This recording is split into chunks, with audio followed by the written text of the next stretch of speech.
Recently, every hamburglar monkey ass on the internet, including myself, roasted Capcom up and down for offering Resident Evil 7 on the Nintendo Switch as a game that's exclusively available for streaming. But even though Capcom made themselves look like whole asses, the idea of streaming games to the Nintendo Switch, or any other console for the matter, is actually brilliant if you're not a dumbass jabroni about it. My name's Cameron, and I'll tell you how streaming video games should be handled going forward so that everybody wins.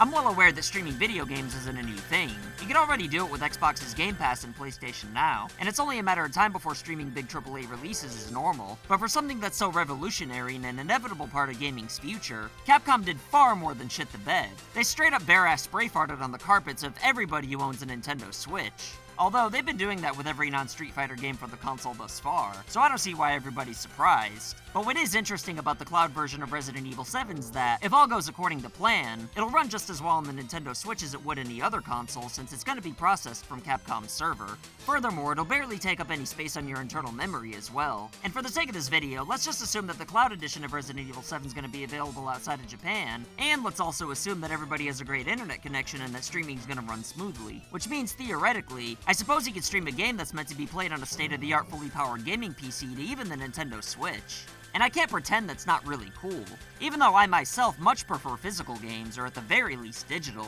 But I'll tell you right now, despite the fact that I think streaming has some potential, I'm not changing my mind on the fact that I think we always need to have physical games as an option. I'm not gonna look at how much worse the possibility of streaming being the only thing we get in the future would be and say, okay, I'm fine with games only being digital as long as streaming isn't all we get, I suppose. We as consumers should never allow big companies to take any power away from us. And if streaming ever gets out of hand and becomes mandatory, we need to milk all these big AAA companies as assholes. But I do understand that game developers want to fight the used games market, and I think they should do everything they can to prevent people from wanting to resell their games. So I really don't hate digital games. For some, I actually prefer it. And even though there's a dark side to streaming, I don't hate that either. Because like I said, streaming could be a nice part of the future if handled properly. There's just much better ways to go about it than how butthole Capcom's botching it. First off, why is 180 days the time limit you have to play Resident Evil 7? Does Capcom honestly think that anybody's gonna pay $20 and after 180 days think, I'm still having so much fun that I'll pay $20 to have it for another 180 days? Mark my ass, there's no way in HE single hockey stick that Capcom is ever getting 2 transactions from anybody to play the cloud version of Resident Evil 7.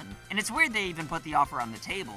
If what Capcom's offering is essentially a rental that requires a continuous internet connection, then why can't we just stream Resident Evil 7 whenever we want indefinitely? Especially for $20 friggin' dollars. At that price, you could just buy a physical copy of the game on another console and own it forever without a mandatory internet connection. But even if you could play it for as long as the servers are up and running, I still think 20 cold hard American dollars is asking too much. Unless Capcom were to do a Netflix type of streaming service with all the games they've ever made. But then every company's gonna start doing that, and that's just way too much money for people to be spending. I mean, you don't see all these different movie studios having their own streaming services, so it wouldn't make sense for individual gaming companies to do it either. So that's not the way it should be done either. I just can't stress enough how $20 to stream one game is asking too much, especially if it's over a year old.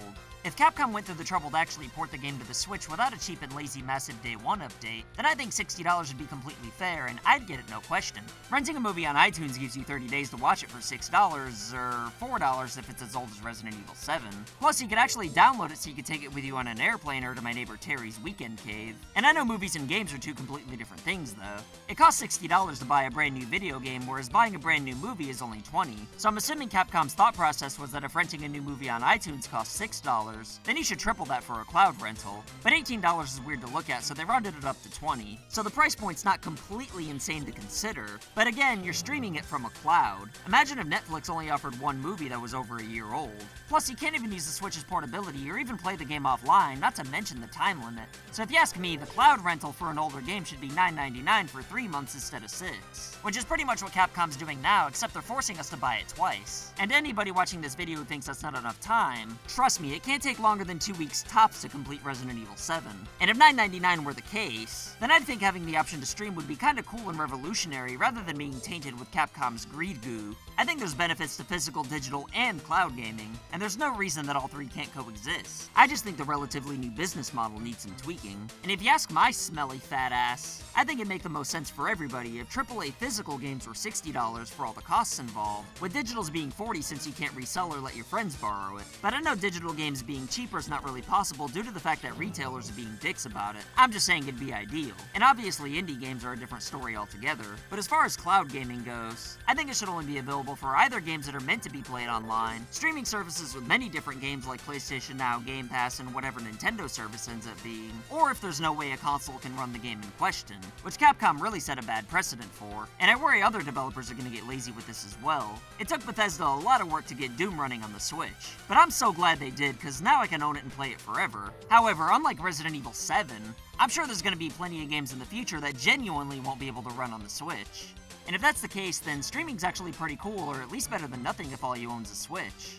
But pricing for cloud games is where it gets a little tricky, because I don't really know what's best. I mean, if you're gonna let people keep a game for 180 days, then there's no reason you can't just let them have access to it indefinitely. But there's tons of people out there who don't give a shit to own games physically or even digitally who just want to play certain games and move on. Much like how I am with most movies and TV shows outside of my few favorites. So for a cloud version of a brand new game, I suppose $20 is fair, but after some time passes, it shouldn't be more than 10 or even 5. And again, only if the console can't run the game, or if it's a part of a service with a fartload of games. And of course, assuming everybody has a good internet connection. But what do I know, I'm just a doctor. But anyway, is there room in the world for cloud games? Or are you worried like I am that developers are just gonna get lazy and stop trying to get games to run on consoles? Let me know what you think in the comments below, and as always, I'll pin whatever I find most entertaining. If you like this video and you're new to the channel, then be a badass and press the subscribe button. But if you really want to make me a happy little boy, then share this video to anybody your Facebook group you think might like it. And if you really want to go above and beyond the Call of Duty, then you can support us on Patreon for as low as $1 a month. But even if you just want to watch the videos, any help is appreciated.